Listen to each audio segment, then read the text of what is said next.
Yeah. Alright, cool. Alright. Hey guys, how you doing? Craig here from Bass Lessons Melbourne, and I'm joined today by Claire Coggins-Eagle-Cross for our player profile video. So it's awesome to have you around, Claire. We've been trying to make this happen for a while. We have. But then going away and sickness and Yep. general life and stuff Life gets got in the way. But That's alright. we're here and it's happening. Yep. So obviously you're a bass player. Mm-hmm. But could you tell us a little bit about how that happened?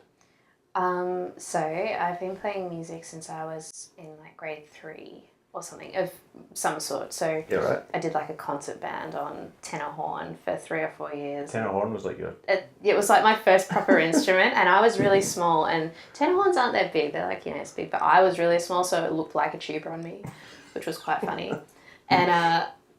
And it wasn't necessarily what I wanted to play, but I just wanted so you to mean play actually music. like tenor horn, not a tenor horn, not like a tenor saxophone? No, I wanted to play tenor Right. saxophone, and I was given a tenor horn. So I got the short end of the stick a little bit. But that was like the start of things, and then I played piano and had piano lessons. And Is tenor horn an alto clef or? no, it's pretty much like an alto tenor saxophone, clef? like an alto saxophone, Yeah, pretty that much, makes just sense. like a mini euphonium. That's a silly question. Reads an E flat. Right. FYI, if you ever need to Grade 3, so score for tenor horn. how old is that like? 8, 9, yeah. Seemed quite... Is that hard? Was it hard? I was just really enthusiastic, so I could have been totally bad at it, but it was good, like it was fun. I just wanted to play music Right. of any kind. So As an escape or no, just you really like I music? was just one of those kids who was just like, I stole my brother's recorder and taught myself how to read music, actually. Like, Yeah, right. just sat down with like a book and was like, that's a B, okay, play the B. And, went through the whole book and just drove everyone insane with recorder books. Really? Recorder Recorder's songs. such a pleasant instrument to have a 7-year-old playing. I was like recorder nerd of my school. Like, I was like, oh, there's a bass recorder? Yeah, I'll play that one too. And Did you have like recorder posters? It was just the thing I could get my hands on, and then I got to play in like this concert band, and that sort of furthered my music education a bit. And I always there was a piano in the classroom, so I was always tinkering away on that, and then my parents bought me like a keyboard, so I teach myself like from the keyboard book, and for release I get my brother to write the bass notes in the bass part on the piano because I couldn't read what's bass. that? Yeah, I was like, I don't know what that is, figure that out for me. And stuff like that. And then when I got to early high school, I'd always wanted to play saxophone, so I got an alto saxophone. I was getting lessons, and I think I was doing well at it. Like, I was just really enthusiastic again. Yeah. Like, enthusiasm seems to go a long way when you're starting out. Absolutely. And then my saxophone, there's a story, but I don't want to tell it. But anyway, short stories. My saxophone got lost and stolen, so I stopped playing saxophone, and I was left instrumentless. And there were a couple of years where I was just kind of playing on my own, like on keyboard and stuff. And then when I got to VCE, I wanted to do VC music at the school I'd moved to, and they were like, well, you need to play an instrument. And I was like, oh. Recorder? Yeah, recorder. I'm a really good recorder. And I was like, I wanted to do saxophone. And they're like, oh, someone else is playing saxophone. Maybe, do you want, because they've already been playing a while, maybe you want to pick something that someone else isn't playing, kind of thing. I was like, oh, I'll do bass. That seems good. Sure. They Really? tried to talk me into euphonium. They're like, you're a natural. I'm like, yeah, well, I did play tenor horn for like 4 years. It's kind of the same thing, Legendary. Hilarious. I'm like, yeah, euphonium player gets all the gigs. Yeah. No. Wow. Yeah, no, that was not And you going to went, happen. I'll play bass. I play bass, and my brother already played bass, so Okay. that was kind of like, I'd always looked up to him and stuff, and really thought that it looked cool, and so I just kind of picked it up, and then it's been with me since I was 16. So Yeah, right. yeah. Picked it up and realised, actually, this is quite easy. No. No? Actually, that's really interesting because, except for piano is like its own beast, I guess, but all the instruments I'd played up until that point had been instruments where you're always in position. So saxophone, you just kind of, it was all about breathing and tone You didn't have to production. actually... You didn't have to move. Yeah, all the notes were and combinations. And everything, yeah, exactly. And then on piano, everything's kind of laid out for you, and it's always the same There's only one C. order, exactly. So getting to bass was like Do you know? Because there was the Interesting. physicality of it, and two hands doing two different things. They have to coordinate. And getting your pinky going, like that took a long time, and just the whole physicality of it was completely foreign and new to me, and but again, like enthusiasm goes a long way. So absolutely. By the end of VC, I was kind of doing well enough to do like quite well in my class, and aside from that, like my musicality. So was that like 2 years, 3 years? 2 years. 2 years. And my musicality at that point was kind of, for that level, for that age, was fairly good. Like my oral skills at that point were quite like I felt very confident in that stuff. So that kind of carried me through. And then I went on and studied music. So what kind of music were you like into when you were doing your VCE? I remember listening to, actually this is really quite topical, I guess. I was listening to Steely Dan. Right. A lot. Like my dad had a really cool CD collection growing up. Like I feel like that's been pretty influential on me. Yeah. So he had this great selection of CDs, like from ABBA to AC/DC to Black Sabbath, Deep Purple, Led Zeppelin, Steely Dan, Blondie, and some weird stuff like Tubular Bells. Tubular Bells, yeah. That gets pretty crazy. Jethro Tull.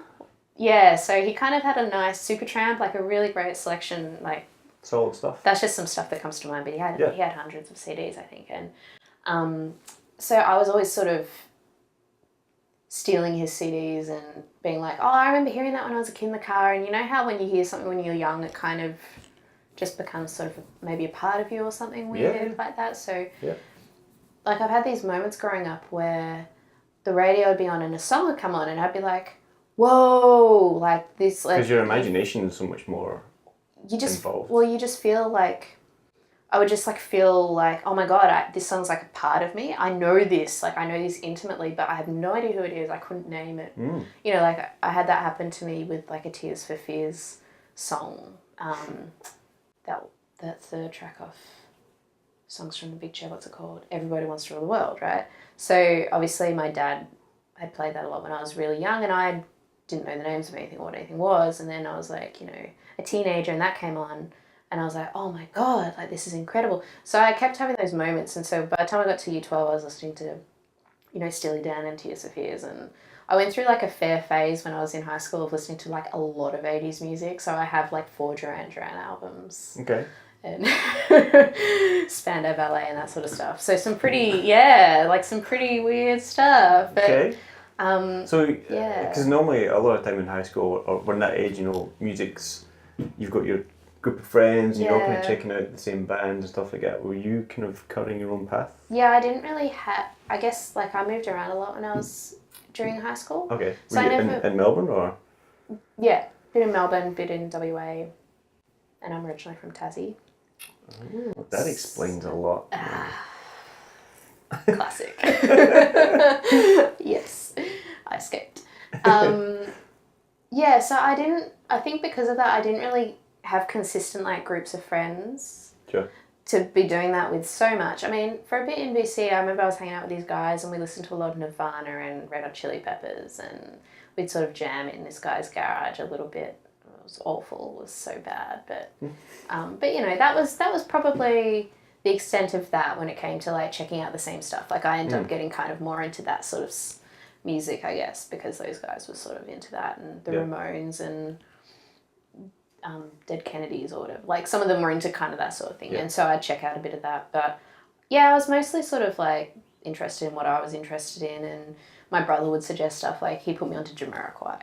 Okay. And I hadn't really checked out Jamiroquai until mid-teen sort of thing. So I was sort of getting into that sort of stuff, which is a bit of a gateway. Like Jamiroquai, some people can be a bit like, oh, Jamiroquai, but like, there's the early stuff. Oh, yeah. There's some, really cool stuff in there. Yeah, and there's like instrumental jams and stuff. Yeah. And it's all kind of raw. And there's some good harmony too. Yeah. Some cool stuff and really good funk grooves, and so I was kind of getting really into all that stuff around that time, I think. So, and is that what you were playing on the bass? Yeah, I was learning Duran riffs on the bass. Josie, the Fez, and stuff? Peg.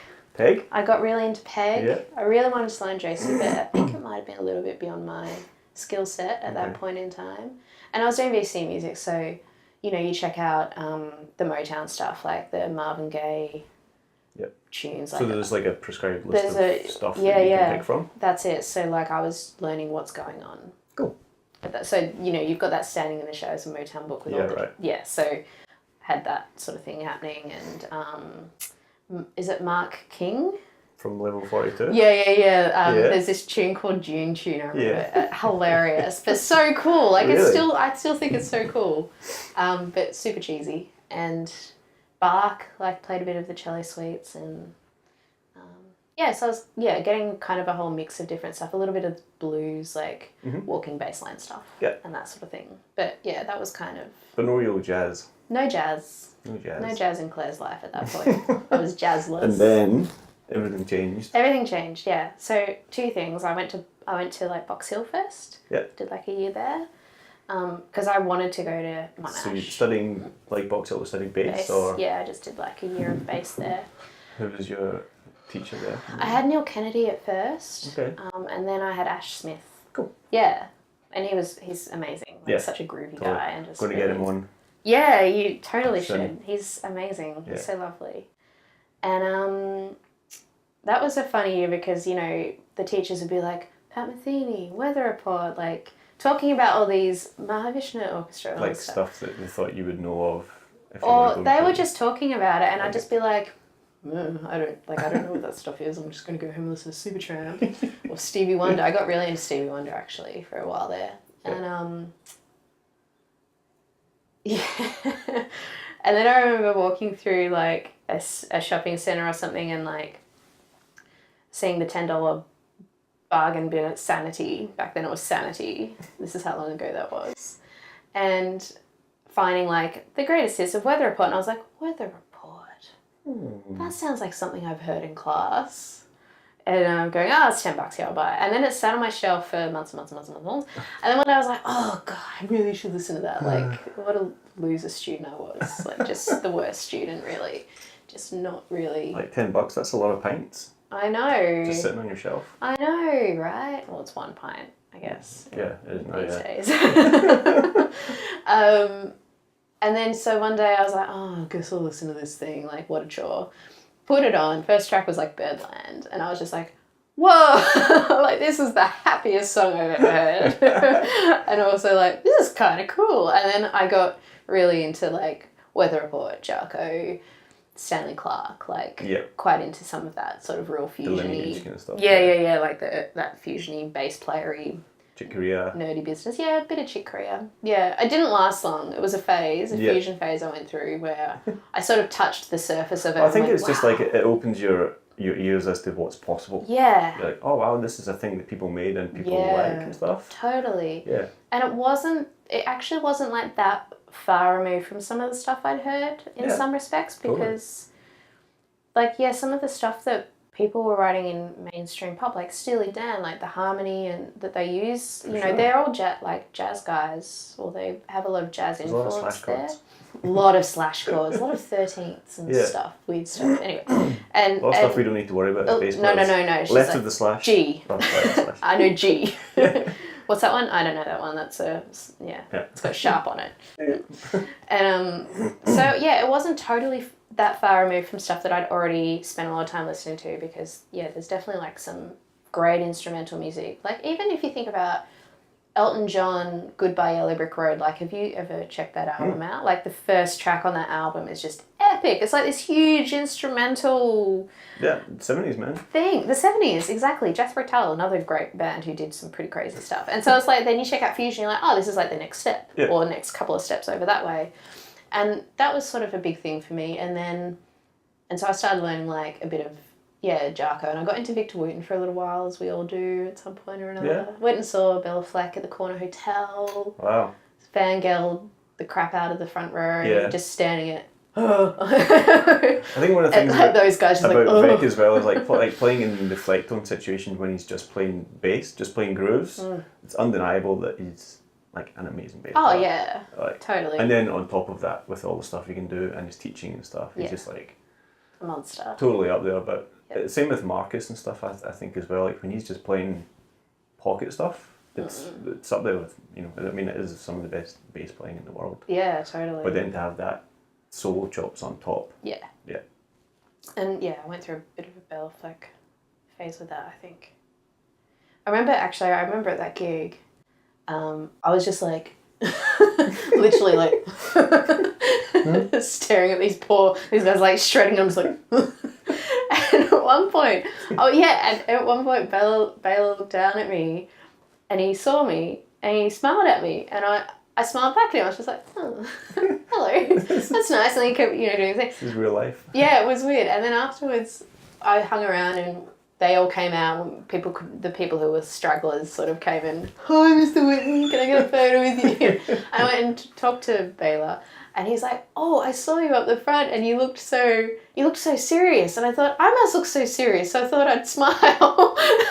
You affected the performance.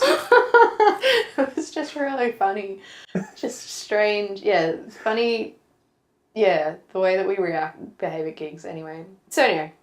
That's all a bit of a tangent, but also the other thing that happened was when I was at TAFE, I had a friend who lent me like a couple of DVDs. There was like a Pat Metheny group DVD and a Dave Matthews. He was really into Dave Matthews, and a Dave Matthews DVD. And again, they sat on my shelf for months. I was like, you know, that thing. Oh, I guess I'll listen to this. I need to give it back. So I put the Pat Metheny DVD on, and I had the same reaction where I just went, "Whoa! Like this is really fresh to like, not fresh like fresh beats, but like fresh to like listen to." Yeah. Like the sound and the melody and the arranging and everything just felt so wonderful. And so I got really, really into Pat Metheny for quite a long time. Okay. Like that was like my gateway. All of these things were like gateways into jazz, I guess. And then I went to Monash, and it was just like jazz, you know, very, very jazz heavy. And and was at Monash for way too many years. And how many years? Some? 5 or 6. Yeah, right. Yeah. Just doing part-time on and off, trying to make life happen.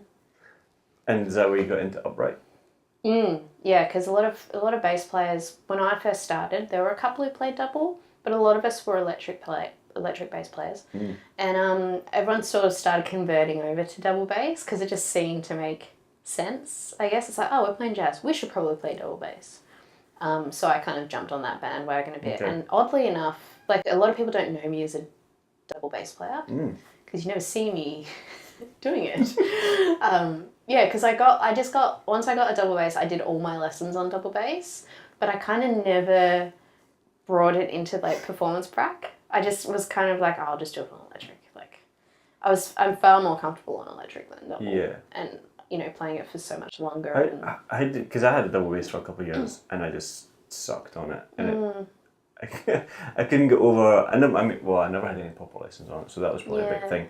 But it was just really disheartening to suck again at something that I was, you know, competent on.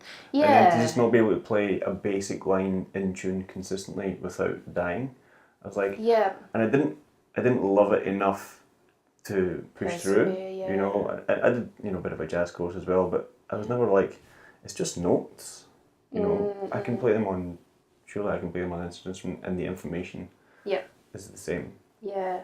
But there is still that, I guess, that thing surrounding double bass as being the true jazz instrument. Totally. And it definitely does shape what sort of gigs you get called for, I would say. Like, does it change your... I mean, obviously you have to play differently, but do you find that you play really differently on double bass? Yeah. Yeah. I think so. Like, I play less. And I think it strengthened my ears and my musicality and my hand. Yes, I have hands of steel. No. It strengthened my musicianship because there's no fallback. It's all, you need to know where things are, and you need to listen, you need to know shapes, a little bit like in a more simple sort of way. So I felt like, when I was learning double bass, it's like I sort of moved quicker through certain things than when I was just doing it on electric. Because with electric, you can kind of just go, you can go into autopilot And I felt like on double bass I couldn't Okay. go into autopilot that well. So you were enthusiastic about that? I was a little bit enthusiastic. I wasn't Not as much as you were about the recorder. when recorder. The chops. Yeah. And I think that's probably one of the things for me with double is that there have been times where it has felt a little disheartening because it's just felt like such a slog in the beginning to get going. Yeah. But now I find that if you don't play regularly enough, that you need to there needs to be some maintenance there, like all instruments, but double bass especially because For sure. calluses Are important. Yeah, yeah, that's one thing. And then also just tuning facility as well with this hand, like having the stamina and that sort of thing. Yeah. So, but I find that I can get back on that wagon a bit quicker the more time that goes by and the more I practice. Like if I don't practice for a little while, it doesn't take as long to get back to the point I was at previously. And I've also spent probably more time playing bow than I have walking and pits, which... So like orchestral stuff or? Bit of orchestral stuff, yeah. Also just because I really like doing something a bit different. Do you know, like you do a lot of gigs that on electric that you do sort of similar styles of things or you end up doing a lot of the same sort of stuff, right? And getting to bow, it's like you get a completely different sound, you have to think about a completely different technique. It's something that's unique to that instrument. Yeah, totally. Yeah. So yeah, I actually really enjoy learning classical repertoire on the double bass and trying to get better at the bowing technique and that sort of thing. I think you had Lauren... Yes, I had like a couple lessons with her while she was in Australia, and she was marvelous. Yeah, totally. So, and that was huge. Like having the right lessons with the right people, especially on instruments that require specific technique like that. Like I feel like a lot of people with electric can kind of fudge their way for a long time, and then they need to fix some habits up. But you can get by up to a certain point. Whereas with double bass, I think you really need to sort that stuff out ASAP, or you're just kind of going to go nowhere. For sure. So electric and double are kind of equal for you these days, or in terms of what you want to, or what you enjoy playing? Where you feel at home? Turn this off because it's going. That's bad. Yeah. I don't know. That's a really good question because I go through phases with things, and also when I was at uni, I felt less like a performer and more like a composer at times too, because I spent a lot of time working on composition, and when I did honours, I did my honours in composition. So sometimes I think more of myself as a composer than a musician, and then other times I think more of myself as like a sideman than a band leader, and other time, do you know, like it depends what's going on at the time and what gigs I have coming up as to what I need to direct my attention to. Like that seems to be shaping my practice a lot more now than when I was at uni or whatever, where it was like, oh, you have a tech exam or you just need to get better or whatever. Now it's like, okay, well I have this gig coming up. Gigs, I need to make sure I know this material, or I need to make sure my chops are kind of up for it, or so it's really determined by what's going on, and that can be a bit seasonal or Do you think maybe the compositional thing has kind of always been there? Like when you were learning piano or whatever it was, were you always kind of like recorder? Were you always like jamming? Were you always coming up with little ideas? When I was younger, definitely. Yeah, actually, that's a good point. Like when I was a teenager and I was playing keyboard, I found myself, angsty, depressive teenagers, writing songs and playing piano and transcribing songs on piano and stuff. And I found that to be like an escape. Like that was like, I would get caught up in just writing some silly song with some words and some chords I didn't understand or know. And exploring. Yeah, exactly. Just that with no purpose or destination in mind. And I think I got kind of excited by composition then when I got to uni and I saw other people who were maybe a little bit more advanced than me who were writing stuff that sounded really great, and they had similar influences to me. And so I heard that and saw that and was like, ooh, I want to do that. And that was something I got kind of really enthusiastic about. Like, I was writing a lot, I would say, in my last year and a half at uni. And then that turned into like a project for the next couple of years afterwards, I guess. So Yeah. So for your honours at uni, did you do the Surface project, which was what came afterwards, or what did you have to do for that? Like, was it bass specific, bass centric, or? No, it was just jazz composition. So it was like, do what you want. Right. Off you go. So I had composition lessons off Chris Hale that year. Yeah.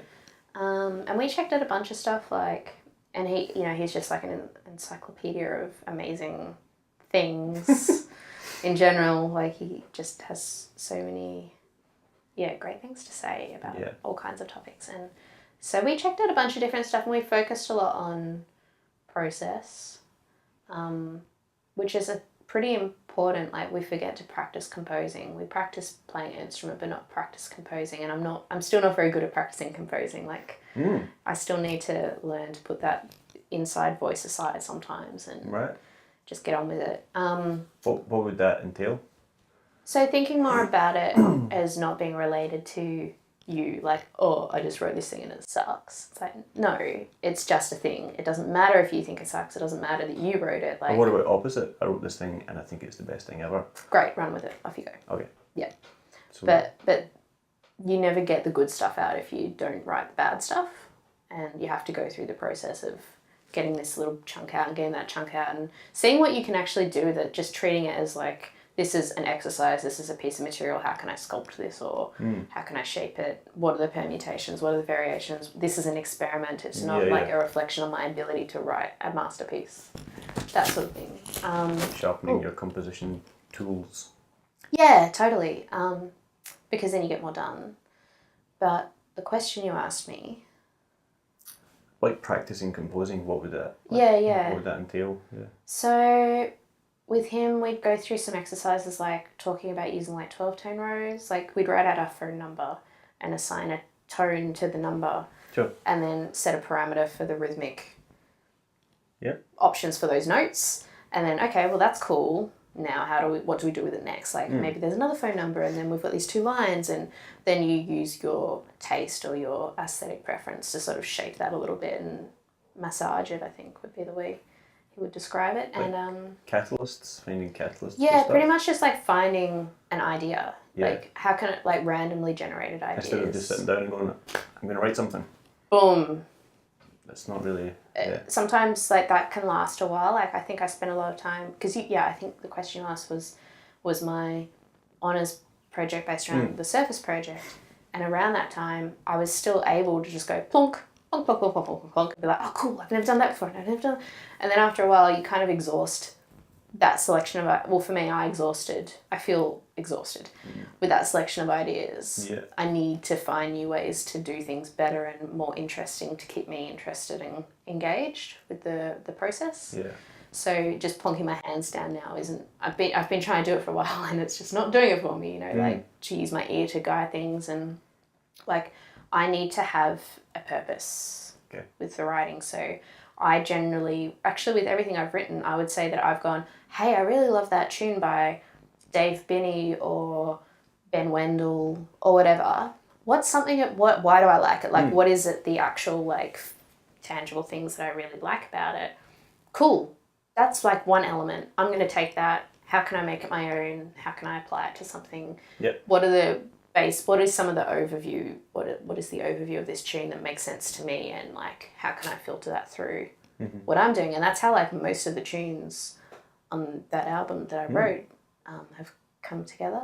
So when I was doing the honours project, I didn't have to do the Surface project as part of it, but we had, like, a folio at the end of each semester, and I would do that exact same thing. It was like, so there's, like, a track off the album, like the last track on the album that we wrote, that is a bit different for my folio. I kind of went, cool, I want it to be this arrangement because this band did this arrangement and I think that's really great through form writing or whatever. And then I want this section to be really contrasting to this section, so rhythmically I'm going to do this and I'm going to reharmonize and da-da-da. So you end up with this kind of... Approaching it more as like a composition Yeah. exam. Yeah, opposed to- exactly. Yeah, totally. And even through doing that, although it sounds a bit like uninspiring and sterile, it's like I still look back on some of those things, those like experiments I did, and go, there's something really cool in here. Like there's definitely things in there that are like really useful, and that I still could probably do something with some of those things. Do you know? But before I did honours, that's when I sort of started putting together the Surface project. Like I had about 6 months between the end of my degree and honours, and I, in that time, was like, I need to do something for myself. Like, and also at that point when you finish uni, there's a time where it's like, okay, well, now no one's telling me what to do. What do I do? And it was kind of like, for me, it was like, do your own thing. Like, just go and make your own music because that's what you're into, and go from there. Yeah, cutting your own path again. Totally. Because, it's that thing of like, you don't just want to sit around waiting for the phone to ring. It's not been ringing first year out of uni. No, exactly. So you just have to do something. Yeah. And hopefully it's something that you really like. So, and I was, pretty enthusiastic about that. So that kept me pretty busy for a while. Yeah? Yeah. So what happened? How did that eventually play itself out over time? Yeah, so we did gigs around Melbourne for a year or two, and then we recorded the album in 2015, so I finished honours and I was like, album! Time to do an album. So if I haven't been busy enough, I need to do an album. And it got to that point where we've been playing the material long enough, you get to a point with it where you're just like, oh my God, I'm so sick of playing this song of mine that I've written. Like, I've heard this so many times. Yeah. So we recorded the album in April 2015, spent the year, most of the year, or half of the year, I suppose, mixing and editing and overdubbing and blah, blah, blah, blah, blah, the whole process. And then we launched it in November 2015. And that was cool because it was like, good. That's documented. That's that situation sort of bookmarked a little bit. For sure. Time for new things. And we were pretty focused on the idea of building an audience. And I kind of still am like, well, if you've got your own project, how do you actually make it a viable, sustainable thing that can have a life? You need audience members. So it was like, okay, well, let's try and broaden our audience base. And I've never done this before. And we booked some shows. We did a show in Brisbane, Sydney, Melbourne, Canberra, and Hobart. We did Mona. And we did that in April last year. Okay. And then at that point, I'd done a whole bunch of stuff. I'd just been to America for 6 weeks and done a whole bunch of work over there, and came back straight into the tour. And then before I knew it, half the year was over and I was exhausted. And I was just like, need to not do this for a while, need to let some dust settle and also a lot of the people in the band were finishing up degrees and doing their own stuff as well. So it was they want to go off and do their own thing. People want to travel and they want to go to Banff, or they want to, go live in a different country or whatever. So we all kind of went like that. And I think in that period of time, end of uni, first year at uni kind of thing, first couple of years, you do a lot of growing. Yeah, totally. Personally and musically. Big time. And you have, and you get a bit of I think your skin needs to thicken a little bit, Yeah. The whole gig rejection. Yeah. Thing. Yeah. Is a never-ending thing. Being a bass player in Melbourne and. And there being so many great bass players in Melbourne as well, but also so many bands. There is enough gigs for everyone, but it's enough gigs, enough audience. Yeah. Enough audience for everyone as well, Totally. I see gigs, I'm like, I should really go and check that out, and you don't go in and see everything you want to go and see, and we're the music lovers. So if we're not going to see it, who is? Yeah, general Joe Blogs and the public, Well, we have got a pretty good arts loving community in Melbourne, which helps. I mean, even in the experience of sort of putting on my own gigs for my own project, we definitely ended up with some just non-musician people we didn't even know following us along the way, and that's what you want, buying our albums. Yeah. And people, exactly. And I think I remember talking to a musician about this, about the whole, like I was talking to him about like moving to New York. He's from New York. And he's like, yeah, you need to spend like a lot of time building up like infrastructure around you.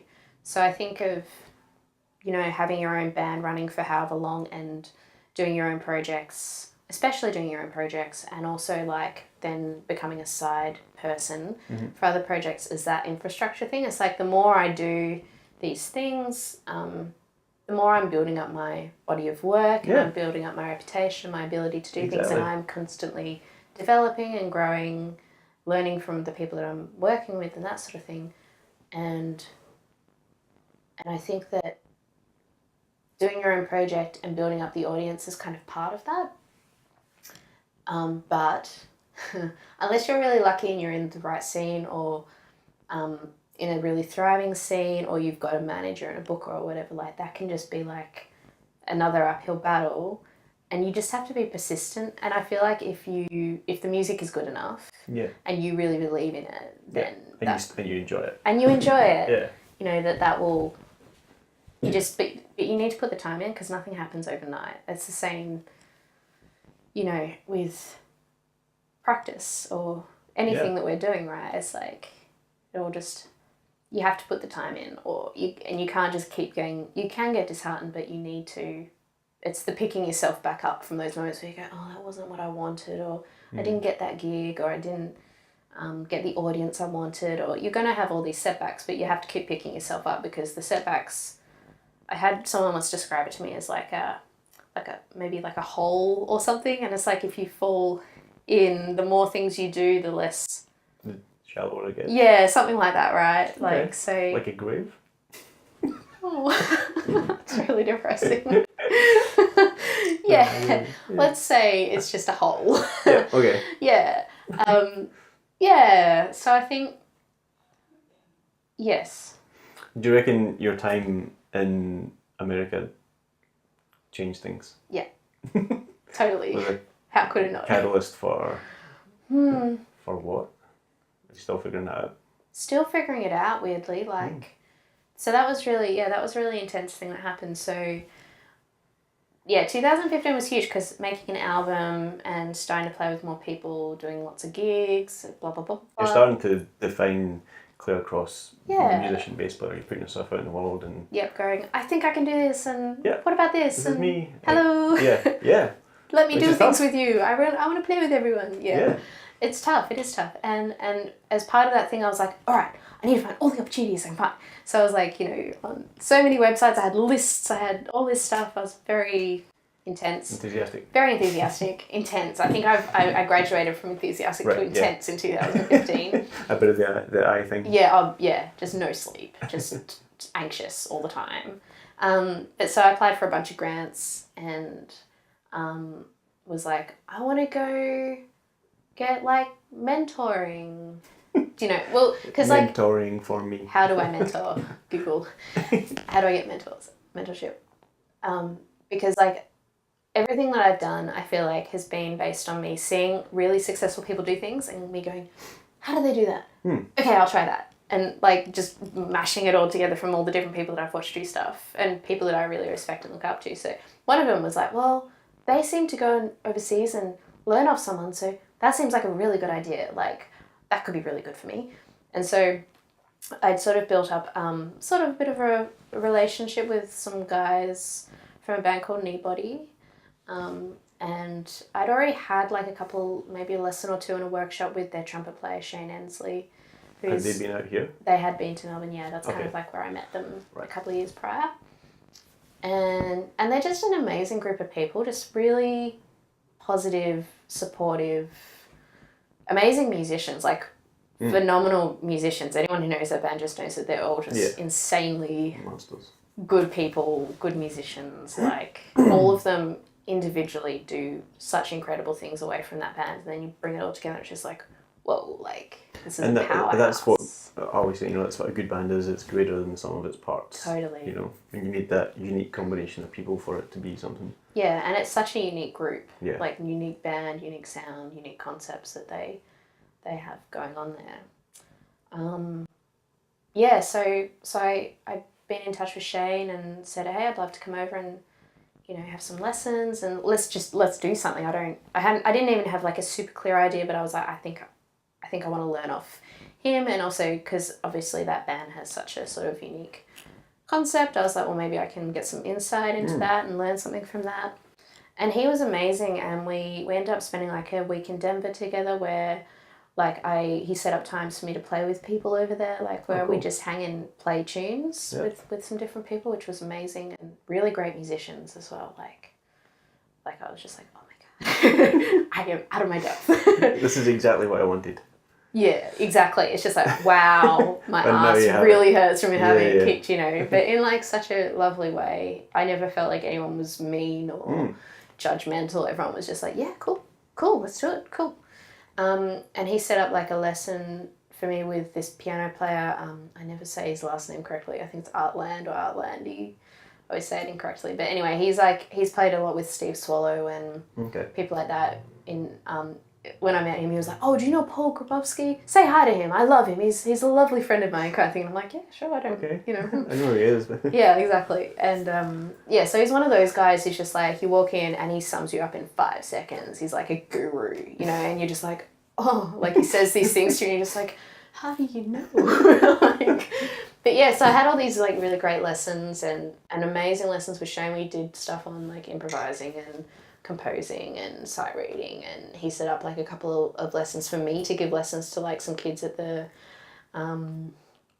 like the equivalent of VCAS, so like a secondary school for music students kind of thing over there in Denver, Colorado. Yeah, right.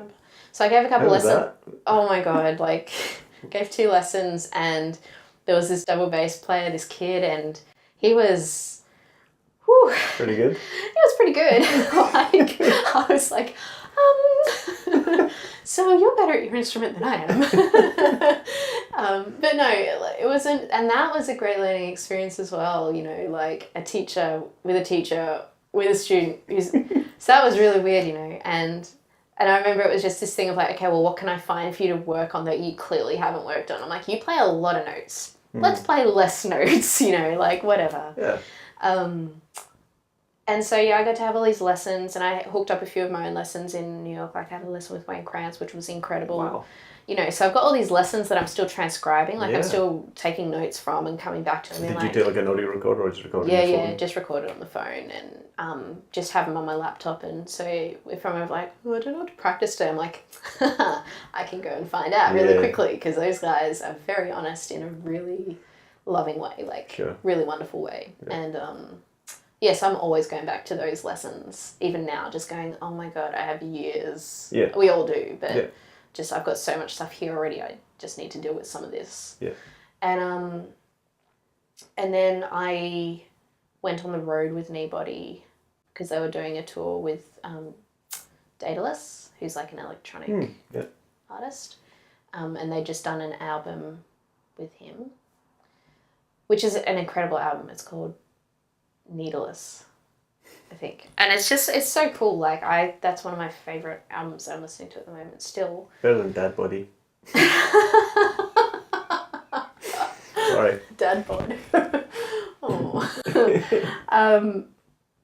Yeah, and I got to hang out with them for the week. Like we did a lot of they were doing a lot of shows on the West Coast, so we went to like LA and San Francisco, San Diego, Portland. Yeah, cool. Eugene. That was interesting. Yeah. And anyway, so I was kind of just helping them out, like seeing what it's like for a band like that. Hanging out on the road, just like having the experience without the stress of actually having to play music and be good. Yeah. So I'd help them out with like selling merchandise and just generally, kicking around and hanging out. And that was amazing. Like, just again, amazing people to spend time with. And were they like inspired by? Were they like packing out places? Was it a success? Yeah, I think so. Like, I mean, that's always the things that you don't think about. It's like things always look really great on the outside, and then on the inside, you don't know what's going on. It's like you don't know what the financial situation is for a band. You don't know all those things, and I don't know what this situation was for them. But like from an outside perspective, I would say like nearly every show I went to, it was like the crowd was great. The rooms were really, really, like, some rooms were so full, do you know? And it's like, to see a band, that was really inspiring, to see a band playing like instrumental music, packing out just pubs or these venues and people just getting so into it, like. Because they're quite passionate performers, I think would be. Yeah. You know? Totally. And like every show, that was the other thing, like every single show, didn't matter what had happened that day, they were just like 200%, you know, like, and I think, like where they get that energy from, it's just like top of the range players, you know, with, so much passion. Yeah. That was hugely inspiring. That thing of like, doesn't matter what's happened, get on your game, give it all of your heart, all of your love, and put on a show for these people. And yeah, because I think that's also what a lot of the jazz scene is maybe missing, as well as a little bit of fire and maybe honesty that people can connect with when they see somebody performing on stage. Sure. You're going to see a gig, you know, people want to see the thing happening. Yeah, totally. And I think they want to see them enjoying it. Yeah, not just in the jazz scene, but just performances in general, I think. Yeah. You know, there has to be some kind of Bela Fleck looking at that girl in the front row who's having a serious face, and you know, that kind of thing that a lot of the time we forget about, especially as bass players, because we can just be in the back. Yep. You know, and just zone out and get away with it. Totally. Yep. And leave the person at the front to do it, which is really bad, you know. Yep. Yeah. No, I think there's like something really infectious about seeing the people on the stage getting into it, like genuinely just loving being on that stage with each other. Because it gives you excited. Privilege to do it as well. Yeah. Because if you look watching somebody and they're kind of like, you know, it makes you it can deliver that energy to the audience. We're like, okay, well, this is something I should be thinking about or serious about. Whereas and there's obviously times and places for that, but yeah, totally. You know, there has to be a bit of a release. Absolutely. Yeah, and it's, I think, as students going through like jazz school and then going on to do your own gigs, like I definitely experienced it where it's like you're so focused on like, am I playing the right notes? Am I, you know, doing the right thing, that you forget a bit about the whole stagecraft aspect of it too. Yeah. And then I realised, and I'm still realising, that every gig I've gone to that makes me go, hell yeah, is like the ones where the players are just like, getting into it, giving it all their attitude. And it's funny because when I had a lesson, I think it was with Wayne Krantz, he sort of said to me, I don't know what you're like when you're playing with people and not just in a lesson, but I want to hear your attitude. Like, I want to hear your heart coming through, because like I want to hear all those gritty sounds that you make when you're digging in and doing that stuff. Like, you know, it doesn't matter if you're practicing or if you're doing the gig, I want to hear your voice. And, you know, Art said the same thing to me. He's like, you know, you're listening a lot, but you need to be part of the conversation. And they were both really interesting observations, do you know? And I just went, yep, like maybe it's a confidence thing or what, you know. Yeah. So you take all that back here, Surface Project goes in hiatus. Yep. 2017. This year. Now we're through. Yeah. Nearly the end of 2017. Yeah. What's on the cards for you now? Well, so this year's been actually, in some ways, last year was great, but this year's been really good for me, feeling like I'm building that infrastructure at home a bit, because I've been doing some really wonderful gigs that I think will create like future opportunities for people in the future, like this project called the Spire Ensemble, which we did our debut gig at Hamer Hall under the name Stand By Your Woman. And that was kind of like a project put together by Zanny Kolak, who's this amazing person and incredible contemporary violinist, electric violin player in Melbourne. And the idea was just like, we always see all dudes in bands, but we never see like all women in bands. So here's a 14-piece band of all women, and we're going to play with Kate Sobrano and Tex Perkins and Tim Rogers. So it was a lot more like rock, pop sort of stuff. So we put together this huge concert at Hamer Hall and did that. And then we, just a couple of weeks ago before I got sick, we did Live and Local down in St Kilda, and we got to play with like Simon Burke from The Meltdown and Tando. So some really amazing like local artists, Benny Walker, people like that. And we did the same sort of idea there, and we all, you know, a lot of us chipped in and did arranging for it and put a couple of our own pieces in there and stuff. Cool. And so we're still sort of, I think we've got a gig coming up. I don't know if it's been announced, so maybe I can't say, but we have got a gig coming up in December, and we're sort of working on future. So it's good to be part of something like big and progressive, but you're not necessarily at the helm of it. Yeah, it's a bit of a, for a couple of people, I feel like it's a bit of a, we all contribute a bit, because it's a big undertaking. Like, and Zanny said afterwards, she's like, I can't believe I just did that. Like, I just did this show at Hamer Hall with all these artists, and I had to literally organise everything, like all the charts, like the whole thing. And so it was like, okay, well, let's all band together and like make this happen so that it's reasonable and sustainable.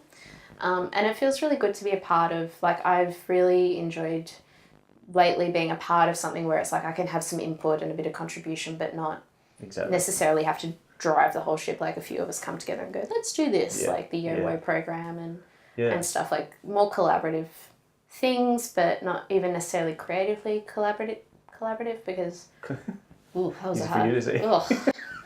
Because the Surface project was and still is pretty collaborative. Like, I'm like, come on, bring your own originals in, let's just play each other's tunes and let's make this our thing. But at the same time, you need someone really firmly like going, this is going to happen, this is going to happen, we're going to do this, we're going to do this. And managing that is really difficult, like making sure that you get that right. Being a band leader is really hard, and keeping everyone happy and making sure everyone still loves each other and like making sure everyone's needs are met and that you're doing the best job. Like, that's really, really challenging. So it's been nice learning from that, and now also going on and working alongside people who we're all kind of doing the same thing. But so that's been really cool. And I've got like, I've been offered a few gigs. Like, I'm going to be playing with Fia, who's like this sort of electronic pop artist a bit. She's Phia, Phia,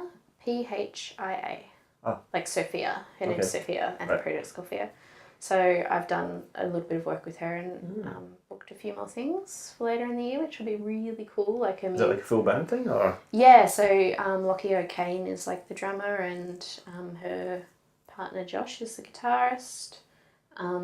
She's just put out like a single, and it's called Oxide, and it's just so banging. Like, I think Nick Lamb might have produced it from Triceratapes. Yeah, cool. So anyway, been doing a bit of stuff with her and another band I'm in, the Outdoor Type. We've got some stuff booked, and hopefully maybe a... Is that Upright stuff? No, that's all Australiana pop rock, and I get to sing as well. You sing? I sing. Wow. Yep.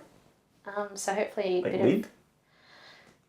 No, but I think this... Eventually. It's kind of slipping in there a little bit every now and then. Cool. Maybe an international tour next year, depending on what happens. So, a few things on the cards. Yeah, like I've already bought my 2018 diary, because I'm just like, I'm going to forget all these things. So you got like good, varied, original projects that you're like an integral part of. Yeah. But you're not, like you say, having to drive the bus all the time. Yeah, exactly. Which means you can do 3 or 4 of these things without feeling like all the pressure and stress but at the same time, I haven't really written much music lately last year, and I think I need to get back on that. And maybe all these things will feed into it, and something new will... Totally. I've already got a few ideas. Yeah.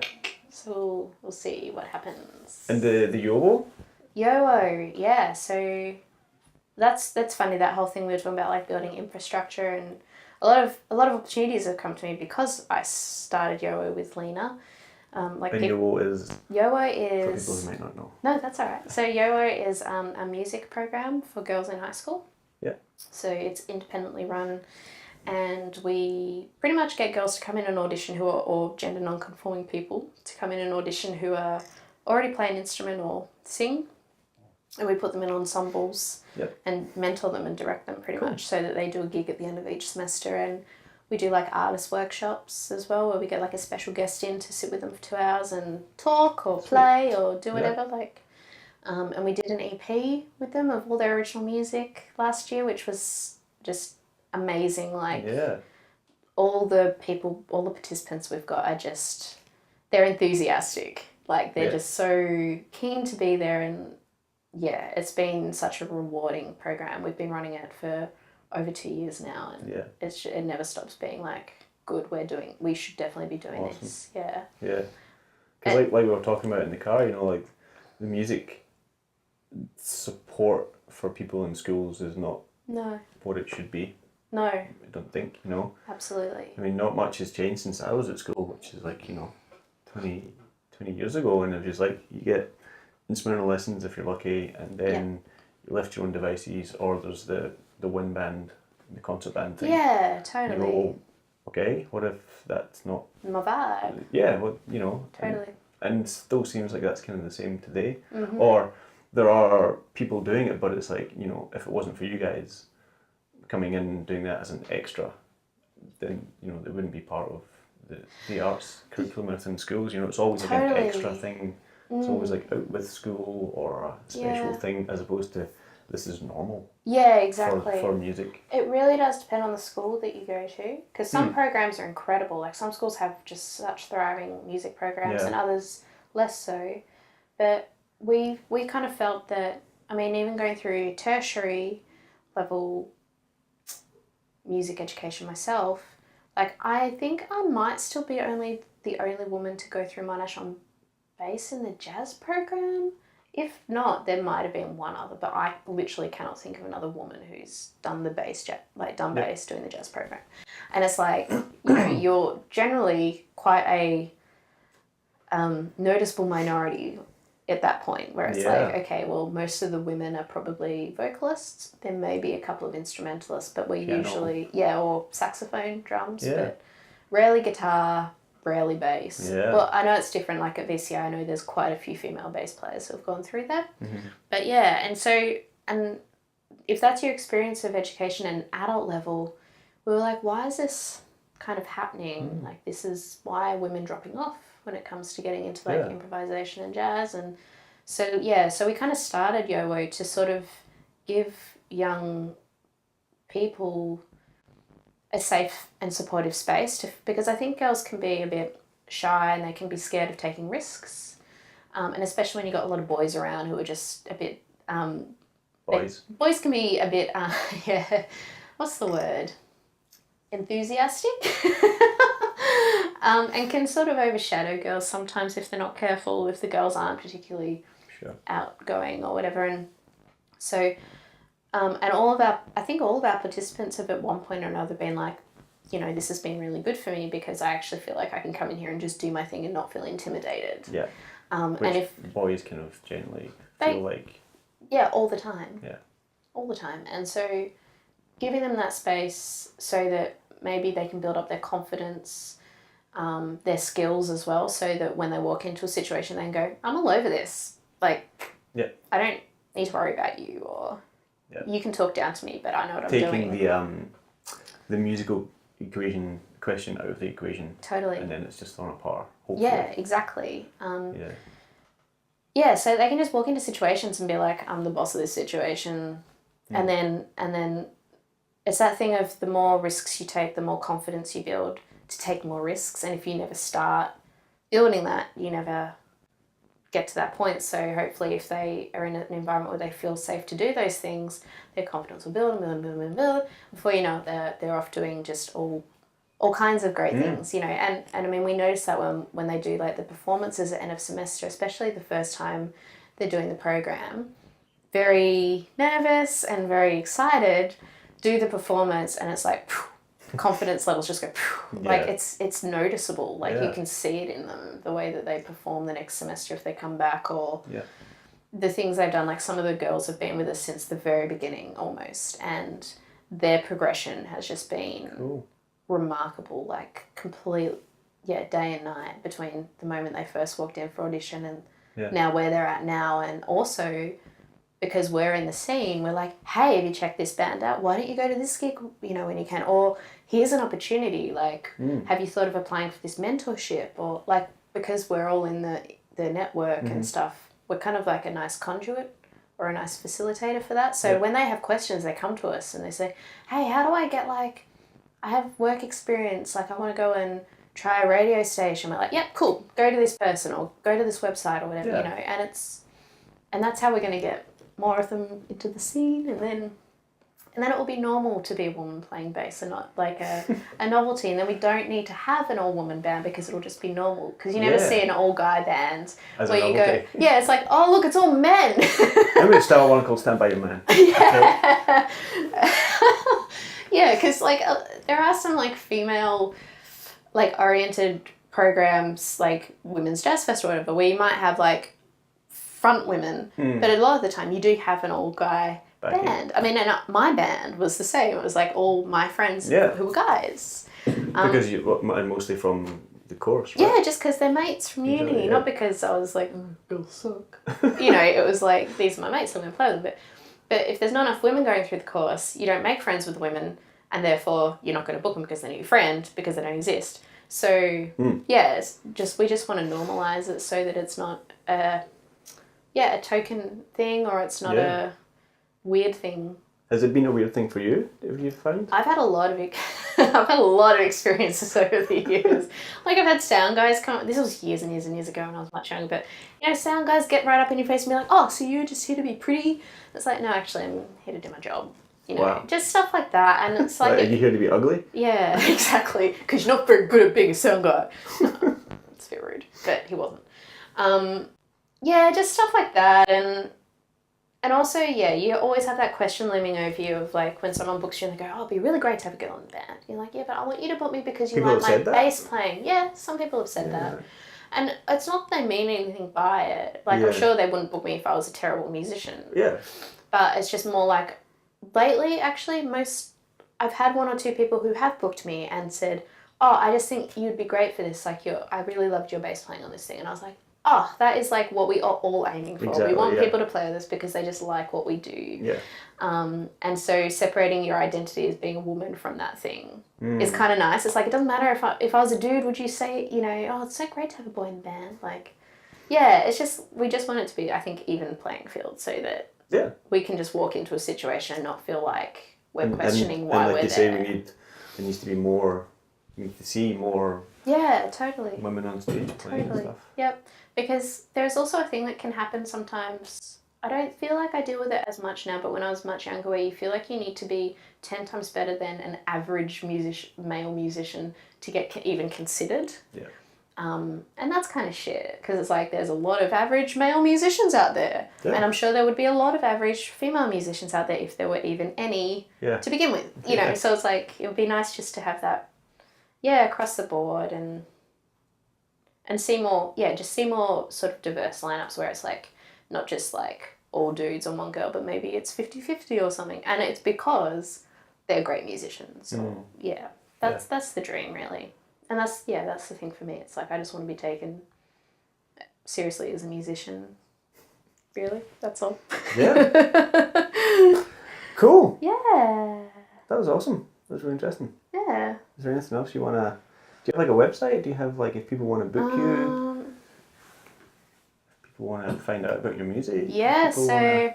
Or I have Facebook pages. Yeah, I've got so many websites now that I think about it. So you can go on Facebook and you can look up Yowo Music, or we have a website which is yowomusic.com. The Surface Project has a Facebook page, which I think is facebook.com/Surface Music Melbourne. I feel like that's what it is, because there's a lot of the Surface this or Surface Project that or Surface Technology. So that one can get a bit lost sometimes, but I think it's Surface Music Melbourne. And we're on Bandcamp too. If you look up the Surface Project Melbourne, you'll find us. Yeah, so the album's on Bandcamp. And I've got a lot of copies of it under my stairs, so if anyone wants to buy it, please help me get rid of them. I'll even take $5 off if I have to. And Spire Ensemble, we're just starting up like with the social media and stuff now, but we've got a Facebook page as well, which is just the Spire Ensemble, and if there's a photo of a lot of women standing there on stage, that's us. That's the one? Yeah, because I think there's also like a Spire Chamber Ensemble, and that's not us. Right. We are not that. And I think that's I'm on Instagram, actually, So if anyone wants to like check out any... I don't have like a Clay Cross bass page. I just don't think I'm quite up to that yet. But I have got Instagram, so if anyone wants to contact me, you can contact me through there, and I will probably happily give out my email on there, but maybe not on a video. Sure. Yeah. Of course. Awesome. Actually, no. I think I just set up an email address. I've got so many accounts. I just set up an email address, clairecrossbass@gmail.com. Boom. There you go. There you go. Easy peasy. So, all your requests. Oh my God. Awesome. Thanks, Claire. Awesome. Thanks for having me, Yeah, that was great. It was wonderful. Yeah. Guys, thanks for watching and thanks for listening. And we'll see you next time. Cool.